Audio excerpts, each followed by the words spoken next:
नमस्कार, मेरा नाम मनोज बनू है। आप इस वक्त आईटीवी नेटवर्क और इंडिया न्यूज़ देख रहे हैं और इस वक्त पॉडकास्ट में हमारे साथ एक खास मेहमान है। मैं आपका परिचय करा दूं। उन्हें हिंदू शेरनी के नाम से जाना जाता है। हिंदू शेरनी के नाम से इसलिए जाना जाता है क्योंकि 13 वर्ष में उनकी एक कविता थी। वो कविता हिंदुस्तान से ज़्यादा पाकिस्तान और अफ़गानिस्तान में चर्चित हुई और इतनी चर्चाओं में आई कि उस वक्त तो सोशल मीडिया भी इतना एक्टिव नहीं था कि उनको पाकिस्तान और अफ़गानिस्तान से मारने की धमकी आने लगी। कब? जब सिर्फ उनकी उम्र 13 वर्ष थी। 6 वर्ष की उम्र में उन्होंने कथा कहना शुरू कर दिया, कथावाचक बन गई और हिंदुत्व के चेहरे के तौर पर वो जानी जाती हैं। इस वक्त हमारे साथ मौजूद हैं। आपका परिचय करा दूं, मैं हिंदू शेरनी साध्वी सरस्वती दीदी जी से आपका बहुत बहुत स्वागत है इंडिया न्यूज़ में। बहुत बहुत धन्यवाद सादर। जय श्री राम। सबसे पहले मैं आपसे ये जानना चाहता हूँ कि 6 वर्ष की उम्र में आपने कथा कहना शुरू कर दिया, आप कथावाचक बन गई। उसकी कहानी बताइए कि ये हुआ कैसे? जी, सबसे पहले सभी आपके दर्शकों को मैं प्रणाम करती हूँ, नमस्कार करती हूँ और आपको भी धन्यवाद करती हूँ मुझे यहाँ बुलाने के लिए। कहानी कुछ ऐसी रही कि मेरे परम पूजनीय दादाजी आचार्य राम सजीवन मिश्रा जी रामानंदी संप्रदाय से श्रीमद् भागवत कथा और राम कथा की सुंदर कथा करते थे। और आजकल कथाओं का स्वरूप बड़ा अलग है। पहले कथाओं का स्वरूप बहुत ही अलग होता था। कांच की कुटिया बनाई जाती थी, फिर एक छोटी सी चौकी बनाई जाती थी, कोई माइक नहीं, कोई साउंड नहीं। अगर हारमोनियम और ढोलक मिल गए तो ऐसा लगता था कि वाह, ये कथा का स्तर तो बहुत ही अद्भुत है, बहुत बड़ी वीवीआईपी कथा होगी। एक ही भजन होता था, श्रीमन नारायण नारायण भजमन नारायण या श्री कृष्ण गोविंद हरे मुरारे। उस समय की परंपरा से मैं आ रही हूँ।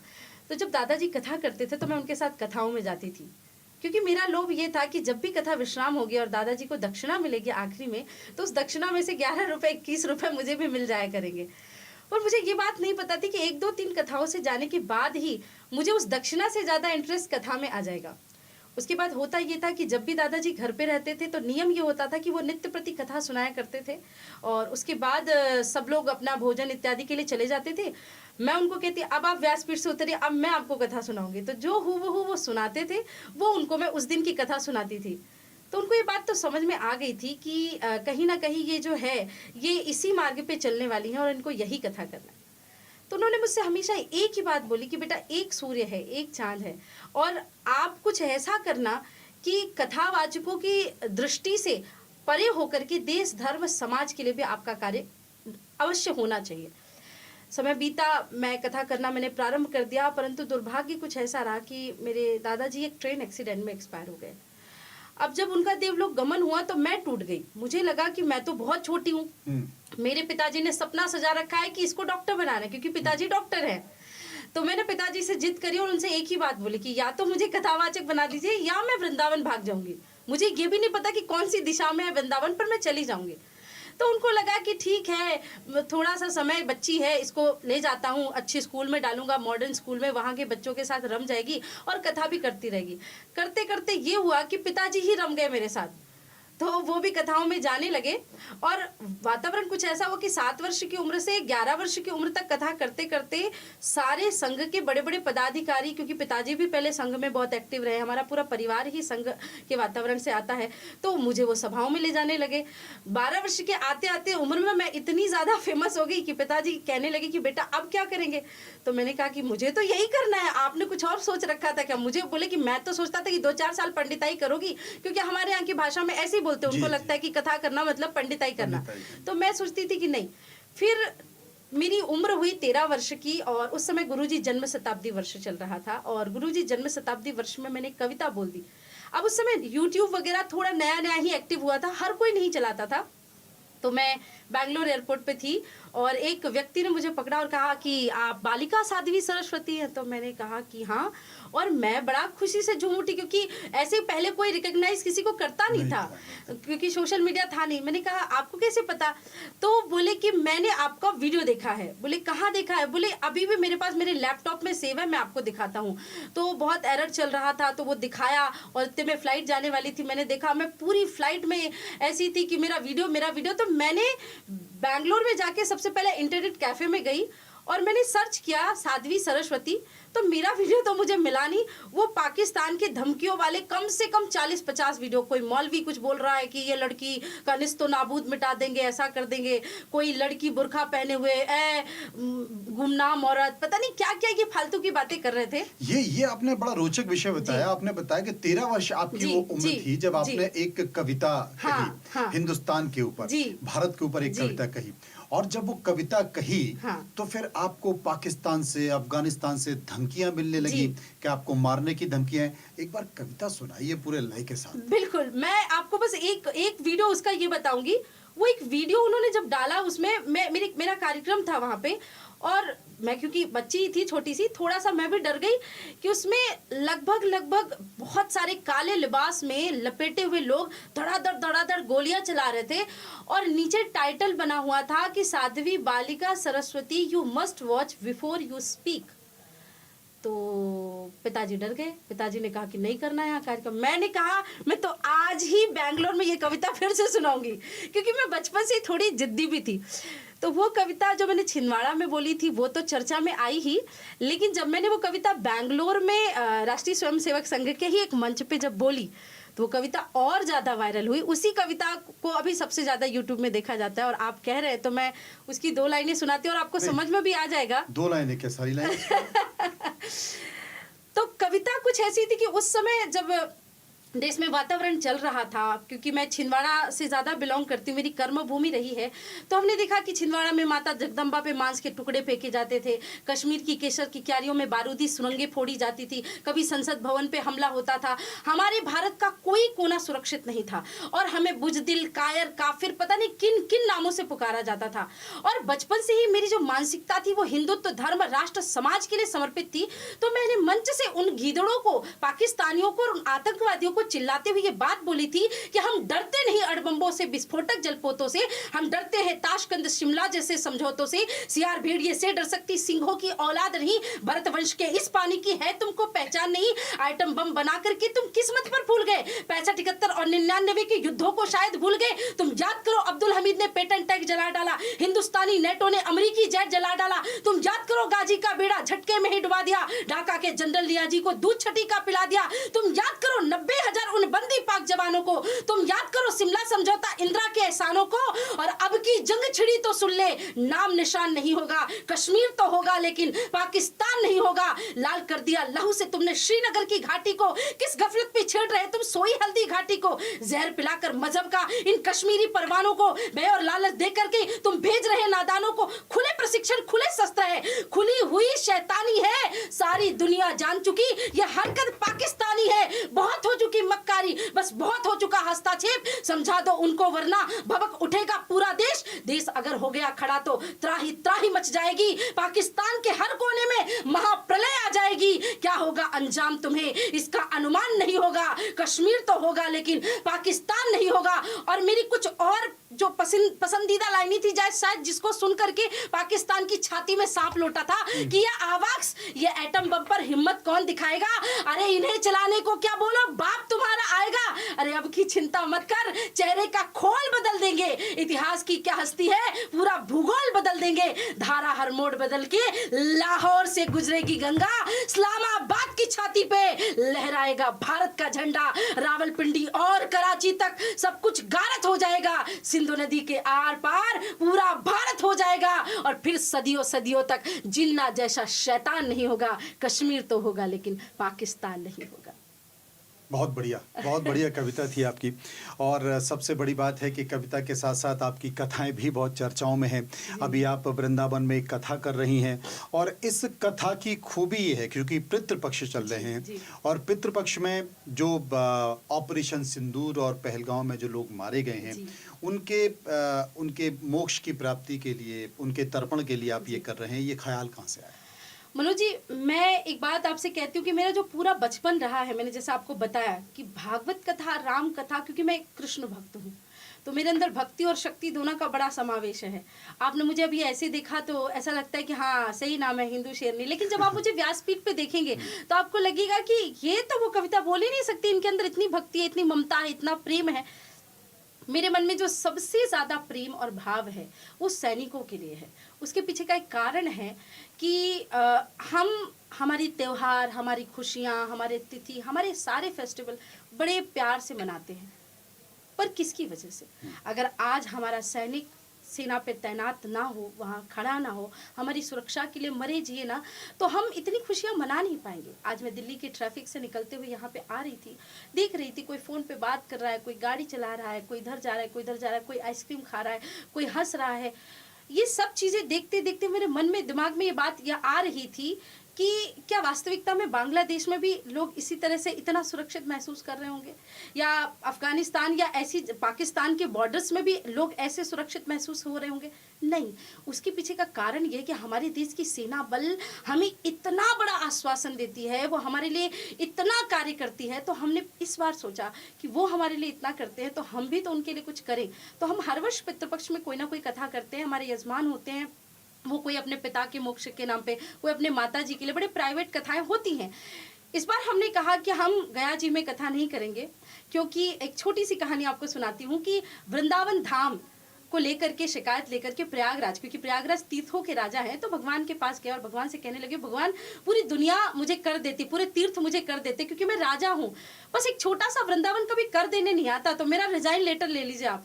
तो भगवान ने बड़े प्यार से कहा कि देखिए प्रयागराज, मैंने आपको तीर्थों का राजा बनाया है, अपने घर का राजा नहीं बनाया है। तो मुक्ति को भी मुक्ति पानी होती है तो वो वृंदावन धाम आता है। तो हमने इस बार गया जी को स्थान को विश्राम करके, प्रणाम करके, हमने वृंदावन धाम में कथा रखी। उसके पीछे का कारण भी है कि राजधानी के पास में है, ठाकुर जी का स्थान है, मोक्ष को भी मोक्ष मिलता है। और इस बार किसी व्यक्ति विशेष के नाम पे कथा नहीं, किसी व्यक्ति के पिता माता के नाम उनके मोक्ष के लिए नहीं, क्योंकि वास्तविकता जो यजमान आएंगे उनका नाम की भी पोथी रखी ही जाएगी, लेकिन ये पूरी की पूरी कथा ऑपरेशन सिंदूर को समर्पित है और पहलगाम में जो लोग मारे गए हैं उनके नाम को समर्पित है। आपने उनके परिवारों से संपर्क किया? कुछ परिवार के लोग भी आ रहे हैं वहां से? क्या हमने तो देखिए जितने 26 के 26 लोग हैं उसमें से कुछ लोग बाहर से थे, यूएई वगैरह से, उनसे कांटेक्ट नहीं हो पाया। बाकी लगभग 18 परिवारों से हमारा कांटेक्ट हुआ और 18 परिवारों में से लगभग काफ़ी परिवार आने वाले हैं। पर कुछ परिवार जो नहीं आने वाले? जो नहीं आने वाले वो क्या कहूँ, रोऊं हंसूं, समझ नहीं आता। एक बड़ा ही विचित्र है। अब आपके उसमें कह सकती हूँ चैनल में क्या नहीं पता नहीं। एक परिवार से हमारा संपर्क स्थापित हुआ, हमने बात करी और मनोज जी उन्होंने बड़ा विचित्र भाव हमारे साथ किया। दुर्व्यवहार तो ठीक है, हुआ जो हुआ। पहले तो उन्होंने बहुत खरी खोटी सुनाई और उसके बाद वो कहने लगे कि आपको लगता है कि हिंदू पूछ के गोली मारी गई थी तो हम हिंदू बने रहेंगे? अगर हिंदू होने से हमारी जान को खतरा है तो हम हिंदू ही नहीं रहेंगे, हमने ईसाई धर्म स्वीकार कर लिया। ये पहलगांव हमले में मारे गए एक परिवार की उन्होंने हिंदू धर्म छोड़ दिया? हाँ जी, और मैं आपको लोकेशन भी बता देती हूँ। मध्य प्रदेश का परिवार है, क्योंकि मध्य प्रदेश से ज़्यादा परिवार है नहीं तो आप अपने तरफ से खोज लेंगे। मैं पूरी बात, क्योंकि किसी का परिवार है मैं उसे बेइज्जत भी नहीं करना चाहती। पर गीता में एक श्लोक है, श्रेयान स्वधर्मो विगुणः पर धर्मो भयावह। अपने धर्म में मर जाना बेहतर है, परंतु दूसरे के धर्म को स्वीकार करना, वो भी जान जैसी तुच्छ चीज के लिए। हमारे यहाँ तो कहा गया, यह तो बतलाओ कौन यहाँ जिसको प्राणों से प्यार नहीं, मगर जगत में जुड़ा शुरू से मित्र कहाँ संघार नहीं। मृत्यु क्या है वस्त्र बदलना, कुछ पल का विश्राम साथियों, जीवन एक अखंड पर्व है, साधारण त्योहार नहीं है। जीना सबसे बड़ी कला है, लेकिन यही कटल सत्य है कि मरने से डरने वाले को जीने का अधिकार नहीं है। ये बड़ी घटना है और मुझे लगता है कि इस पर समाज को सोचना भी चाहिए, देश को भी सोचना चाहिए। लेकिन इन सब के हटकर समाज में बहुत सारे संकेत भी आ रहे हैं साध्वी जी। सरस्वती जी, बहुत सारे, चूंकि आप कथावाचक हैं, बहुत सारे कथावाचक हैं, अनिरुद्धाचार्य हैं, प्रेमानंद हैं, जगत गुरु रामभद्राचार्य जी हैं। ये जो अनिरुद्धाचार्य जी हैं, इनको आप कैसे देखती हैं? क्योंकि उनकी जो वाणी है वो वाणी समझ में नहीं आती है। वो कहती हैं, चूँकि आप भी महिला ही हैं, वो कहते हैं कि साहब 14 साल में शादी ठीक रहती है, 14 में नहीं रहती। अगर 24 की महिला हो जाएगी तो 4 जगह मुंह मारेगी। तो ये वाकई क्या ऐसा होता है? मैं आपको एक छोटी सी बात बताती हूँ। आप सनातनी हैं, आपने शास्त्रों को पढ़ा है। जी। हमारे यहाँ आपने कभी भी ये नहीं देखा होगा कि स्वयं वधू की परंपरा रही हो। कभी कोई ऐसा वर नहीं होता था, बहुत इक्के दुक्के आपको मामले मिलेंगे जहाँ स्त्रियां खड़ी होती थी लाइन से और पुरुष चुनता था, वैसा कभी होता नहीं। हमारे यहाँ स्वयंवर की परंपरा थी। तो अगर अनिरुद्धाचार्य जी महाराज जी के हिसाब से देखा जाए कि 14 साल में लड़कियों का विवाह करा देते थे, ये करा देते थे, वो करा देते थे, तो स्वयंवर की परंपरा होती ही नहीं फिर, अगर ये देखा जाता। क्योंकि हमारे यहाँ तो स्त्री को अपना वर चुनने से लेकर के, अपनी शिक्षा से लेकर के, सामाजिक हर अधिकार, क्योंकि भारत वो नहीं है कि आप काले लिबास में स्त्रियों को लपेट करके बंद करने वाला। हमारे यहाँ कभी भी ये घूंघट परंपरा या कुछ भी नहीं रही। हमारे यहाँ तो स्वच्छंदता से बड़े आजादी के साथ महिलाओं को यत्र नारी पूज्यंती रमंती तत्र देवता का सूत्र दिया गया। परंतु जब इस प्रकार की भाषा का प्रयोग किया जाता है कि 24 की उम्र होने के बाद मुंह मारे, तो फिर आप उनके बारे में क्या कहेंगे कि जिन्होंने कभी विवाह ही नहीं किया, जो साध्वी बन गई, तो मतलब 24 साल की उम्र होने के बाद वो गलत हो गई। आपका एक दायरा कैसे हो सकता है कि वो इतनी उम्र में, और सबसे बड़ी बात, स्त्री को किस उम्र में विवाह करना है, किस उम्र में विवाह नहीं करना, ये स्त्री और उसके माता पिता निर्धारित करें या कोई संत कथावाचक मुझे लगता है ना निर्धारित करे, या फिर शास्त्र और संविधान निर्धारित करे। क्योंकि हमने एक निर्धारित डेट रखी है कि भाई इतने से कम एज में तो नहीं होगा विवाह, इसके बाद आपको करना है तो करिए, नहीं करना है तो नहीं करिए। पहली बात। दूसरी बात मैं आपको कहना चाहती हूँ, क्योंकि नहीं, ये है क्या, चूंकि मैं इसलिए आपसे ये कह रहा हूँ क्योंकि कथावाचक, साधु, संत, मैं उसी पे आ रही हूँ। समाज का अनुसरण, लोग इनका अनुसरण करते हैं, लोग इनको सुनने जाते हैं, परेशान है, ज्ञान प्राप्ति के लिए करने जाते हैं।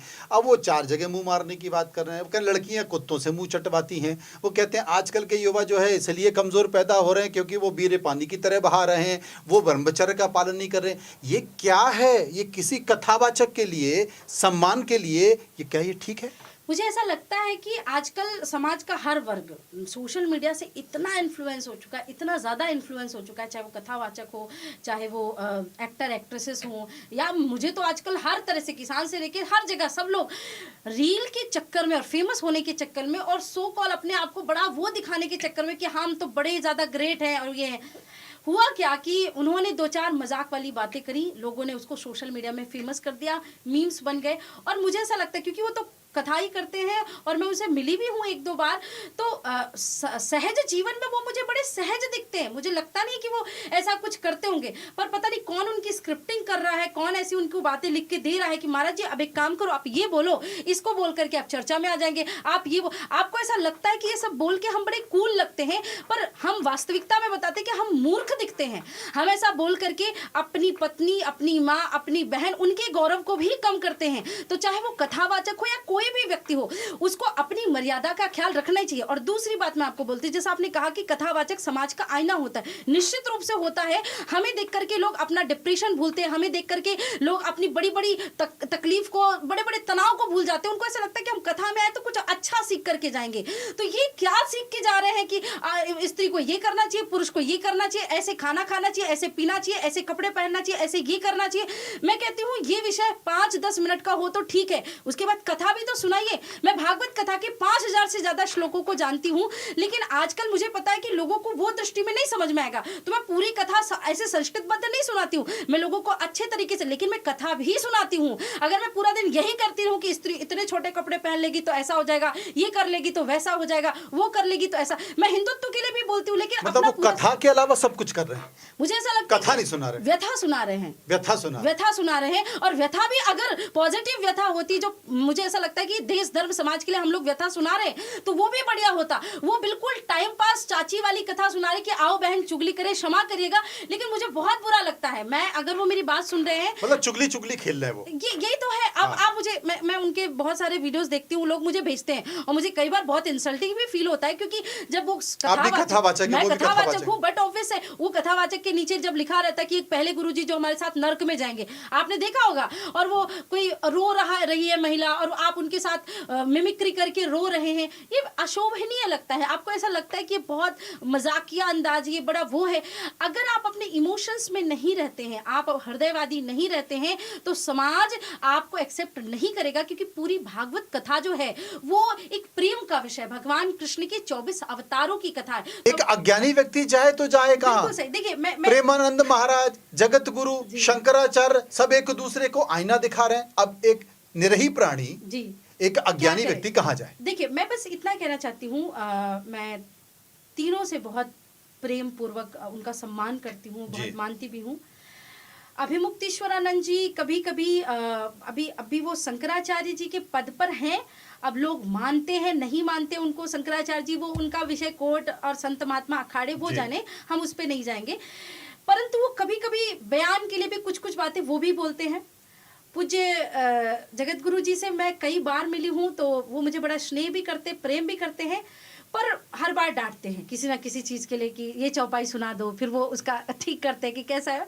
मेरे पिता तुल्य हैं, तो मुझे कोई नहीं, आपको आपत्ति तो संस्कृत और श्लोक आते हैं ना सारे, मुझे क्योंकि वो कहते हैं कि संस्कृत और श्लोक आना चाहिए, सर्टिफिकेट के लिए जरूरी है। देखिए, मैं आपको बहुत बड़ी अच्छी बात बताती हूँ। गीता में एक श्लोक है, अद्वेष्टः सर्वभूतानां मैत्रेयः करुण एव च निर्ममो निरहंकारः सम दुःख सुख क्षमी। भगवान के भक्त की डेफिनेशन बताई गई। सर्टिफिकेट जो लोग बांट रहे हैं ना, क्या है वो, क्या होता है भक्त, कैसा होता है? अद्वेष्टः सर्वभूतानां, जो सभी संसार के समस्त भूतों को मैत्री भाव से देखे, करुणा भाव से देखे, प्रेम भाव से देखे। और ये सारी क्वालिटीज मुझे प्रेमानंद जी महाराज जी में दिखते हैं। साधु चरित शुभ कर चरित कपासु निरस विषड गुणमय फल जासु। साधु का जो चरित्र है वो कपास की तरह होता है। रुई में कितनी भी सुई चुभाओ, वो उसको अपने अंदर स्थान दे देता है। प्रेमानंद जी का सबसे अच्छा अद्भुत भाव क्या लगा कि चाहे सोसाइटी वालों ने उनका विरोध किया, उन्होंने कहा आपको परेशानी हो रही, हम बैठ जाते, वो बैठ गए। पूज्य जगत गुरु जी ने कहा कि आपको श्लोक नहीं आते, उन्होंने प्रणाम करके कहा कोई बात नहीं। तो जितनी बार भी आपने प्रेमानंद जी का विरोध करते हुए किसी को सुना होगा, तो पूज्य प्रेमानंद जी महाराज जी ने मुस्कुरा करके ये बात कही कि कोई बात नहीं, आपका काम है विरोध करना, मेरा काम है समाज को नई दिशा दिखाना। कहीं भी पूरे शास्त्रों में, दुनिया में कहीं ये नहीं लिखा कि किसी साधु को श्लोक आना आवश्यक है या श्लोक आता है या नहीं आता। मैं ये नहीं कह रही कि प्रेमानंद जी को कितने श्लोक आते हैं या नहीं आते, वो तो सर्वस्व ज्ञानी है। मैं तो उनको एक बात मान चुकी हूँ कि कहीं ना कहीं मुझे उनके अंदर राधा रानी की असीम झलक दिखाई देती है, जितनी भक्ति वो कर चुके हैं। क्योंकि कीटा प्रेशस कृता रुड्या कुंडायाम तमनुस्मरण, ये हमारे यहाँ कहा गया कि एक भृंगी कीड़ा किसी को भी उठा के लाता है और वो उसी का स्मरण करते करते उसके जैसा हो जाता है। तो प्रेमानंद जी तो राधा राधा स्मरण करते करते उसी के समान हो गए। जितना तेज पुंज भाव उनके अंदर है, मुझे नहीं लगता उनको किसी सर्टिफिकेट की आवश्यकता है। परंतु ये बात जगत गुरु जी ने कही है, तो ये दो महान संतों के बीच का विषय है। वो दो महान संत देख लेंगे। अब आप कहेंगे कि दो महान संत देख लेंगे तो समाज क्या करेगा, समाज लड़ता रहेगा। मैं समाज के लोगों को बस इतना कहना चाहती हूँ, आज बड़े बड़े मौलवी, बड़े बड़े ईसाई धर्म के पास्टर फादर जो भी लोग होते हैं, आज मेरे पास रिपोर्ट सहित इतनी सारी चीज़ें मिल जाएंगी कि चाहे वो बलात्कार के केसेस हों, चाहे गुमराह करने के केसेस हो, चाहे बड़े बड़े स्थानों पर मदरसों पे किस प्रकार की जघन्य स्थितियां होती हों। आप एक मुस्लिम उठा करके ले आइए और बताइए कि वो किस प्रकार से उसका विरोध कर रहा है या क्या कर रहा है। वो नहीं करेंगे। क्यों? क्योंकि उनको ये बात पता है कि हमें गज़वाए हिंद और ये और वो और जो भी दुनिया भर के उनके स्लोगन है और फतवा है या जितनी भी चीज़ें हैं वो करना है। और मैं उसका विरोध नहीं करती, क्योंकि वो अपने धर्म के लिए कर रहे हैं। लेकिन आप मुझे एक बात बताइए कि एक हिंदू ऐसा मिल जाए जो इसको देखकर चटकारे लेके मजा ना लेता हो। उसको व्हाट्सएप पे मैसेज आया प्रेमानंद जी का, उसने ट्रांसफर करके दूसरी जगह भेजा। उसको व्हाट्सएप पे मैसेज आया अनिरुद्धाचार्य जी का, क्योंकि मैं बात कर ही रही हूँ तो मैं बोल भी देती हूँ। अनिरुद्धाचार्य जी की कोई भी जो भी डायलॉग बाजी है वो मुझे नहीं पसंद, मैं कतई उसका सरासर विरोध करती हूँ। परंतु मैं ये भी देखती हूँ एक तौर पे कि वो बुजुर्ग महिलाओं की सेवा कर रहे हैं, वो गौशाला चला रहे हैं, वो सारी चीजें कर रहे हैं। तो मैं कह रही हूँ समाज में बैलेंस बिठा करके काम करिए। अगर आप उनकी गलत चीजों को गलत बोल रहे हैं तो सही चीज को अप्रिशिएट भी करिए। तो किसी को आज तक पता ही नहीं था कि रामभद्राचार्य जी कौन है, जो आजकल के सो कॉल जेनजीज मैसेज फॉरवर्ड कर रहे हैं कि ओ माय गॉड, इससे अच्छा तो ये है कि हम नेटफ्लिक्स में 2-4 सीरीज देख लें, इन बाबाओं को देखने से अच्छा। उन बाबाओं ने किया क्या है समाज के लिए, ये देखिए। तो हिंदू जब तक एकत्रित नहीं होगा, समाज जब तक एकत्रित नहीं होगा, तब तक हमारे जो कथावाचक है या साधु है, जो संत है या जो अखाड़े वाले हैं, वो कहीं ना कहीं थोड़ी बहुत विरोधाभास की स्थिति हर जगह बनी रहेगी, आगे भी बनी रहेगी। और कभी किसी को कोई बात, जैसे कई बार हो जाता है ना कि ब्लू मेरा फेवरेट कलर है, तो हो सकता है कि जो कैमरा पर्सन बैठे हो उनका फेवरेट ना हो और वो आपको कहे कि सर क्या कलर पहन के आ गए। हर व्यक्ति को हर चीज पसंद नहीं आ सकती, लेकिन सार को गही रहे। थोड़ा सा आप सार उठाइए। देश में इंपॉर्टेंट टॉपिक्स क्या हैं, मैं पूज्य जगत गुरु जी को बोलने लायक नहीं हूँ, मैं पूज्य रामभद्राचार्य जी महाराज जी को या शंकराचार्य जी को बोलने लायक नहीं हूँ, मैं प्रेमानंद जी महाराज जी को भी बोलने लायक नहीं हूँ, पर एक छोटी सी बच्ची ब्राह्मण कुल से पैदा हुई आपके सामने भीख मांगती है कि अगर चर्चा ही करनी है तो उस पे चर्चा करो कि भारत में इतने जिहाद फैल रहे हैं, बेटियों का क्या होगा, गौ माता की हत्या हो रही है उसका क्या होगा, आज इतने सैनिकों की जाने जा रही है उसका क्या होगा, नेपाल को जिसे आप हिंदू राष्ट्र घोषित करने की बात करते थे, आज उस नेपाल में चारों तरफ तबाही मची हुई है। कहीं ऐसी स्थिति दिल्ली की तो नहीं हो जाएगी, कहीं ऐसी स्थिति मध्य प्रदेश मथुरा वृंदावन की तो नहीं हो जाएगी, कहीं हमारे घरों से निकाल के हमें तो नहीं मारा जाएगा, कहीं आपके इस न्यूज और मीडिया हाउस में आईडीएक्स डाल करके इसको तो नहीं विस्फोट कर दिया जाएगा। इस बात की चिंता होनी चाहिए कथावाचक साधु संत समाज और नॉर्मल पीपल्स को, ना कि इस बात की चर्चा होनी चाहिए कि किसको कितने श्लोक आते हैं या किसने क्या पहना है या किसको कितनी उम्र में शादी करनी चाहिए।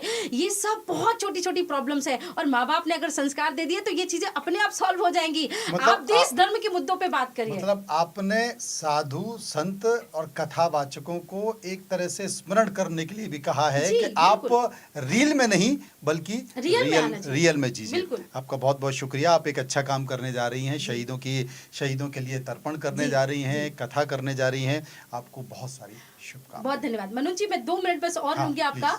ये जो पूरी कथा है हम शहीदों का तर्पण कर रहे हैं क्योंकि हमारे पास सैनिकों के आंकड़े नहीं है। पहलगाम में तो 26 लोग मारे गए, उनका आंकड़ा है हमारे पास। सैनिकों के आंकड़े नहीं है जो ऑपरेशन सिंदूर में मरे, उन सबके सैनिकों के लिए। क्योंकि बहुत लोगों ने मुझसे ये प्रश्न किया कि शहीदों के लिए मोक्ष की कथा थोड़ा स्ट्रेंज लग रहा है, तो मैंने उनसे बहुत विनम्रता से ये बात कही कि ये बात आप सत्य कह रहे हैं। जिस दिन एक साधारण इंसान एक वर्दी पहनता है, उस दिन भारत माता की गोद में जाने के बाद उसी दिन उसे मोक्ष मिल जाता है, उसे मोक्ष की आवश्यकता नहीं है। परंतु व्हाट इफ वो मेरा भाई होता, वो मेरा पिता होता या वो मेरे घर का कोई सदस्य होता, तो जब पितृपक्ष आता तो मैं उसके लिए श्राद्ध तो करती ही करती। तो समस्त सैनिक परिवार मेरे लिए, मेरा पिता, मेरे भाई, मेरे बंधु जैसा है। तो क्योंकि उन सभी लोगों को के प्रति मेरी ऐसी भावना है तो हम एक कर्तव्य निर्वहन कर रहे हैं। हम ये नहीं कह रहे कि हम सैनिकों से ज़्यादा श्रेष्ठ हो गए या उनसे ऊपर हमारा ये है। भागवत कथा तो निश्चित रूप से मोक्ष की कथा कहा जाता। आदृशुष्कम लघु स्थूलम वांग मना कर्म भी कृतम श्रवणम विदेहात पापम पावका समिधो यथा। विशाल अग्नि में जैसे छोटी बड़ी मोटी पतली जैसी लकड़ियां डालो सब भस्म हो जाती है, वैसे श्रीमद् भागवत कथा को सुन करके बड़े से बड़े पापी प्रेतात्माओं को भी मोक्ष मिल जाता है। तो हम यहाँ पे उनको तो मोक्ष दिला ही नहीं सकते क्योंकि वो तो सबसे बड़े पुण्यात्मा है, लेकिन फिर भी एक बहन होने के नाते, एक पुत्री होने के नाते देश का मैं कर्तव्य निर्वहन कर रही हूँ। 15 सितंबर से 21 सितंबर ये कथा है। आप और आपके समस्त मीडिया बंधु वाले भी सादर आमंत्रित, आप लोग कथा में पधारें। और हमारे माननीय राकेश शुक्ला जी जो आपके भी अच्छे मित्र हैं, आप जानते हैं, तो वो इस कथा के यजमान हैं। क्योंकि लोग मुझे बोल रहे थे अच्छा मंत्री जी यजमान है, मैंने कहा नहीं, मंत्री जी यजमान नहीं है, मेरा एक भाई और देश का एक युवा और देश का एक कर्तव्यनिष्ठ बच्चा, वो पुत्र है देश के, भारत माता के। और ये भारत के सैनिकों की बात है, उनके तर्पण की बात है। आपने हमसे बातचीत की, आपका बहुत बहुत धन्यवाद आपका। जय श्री राम।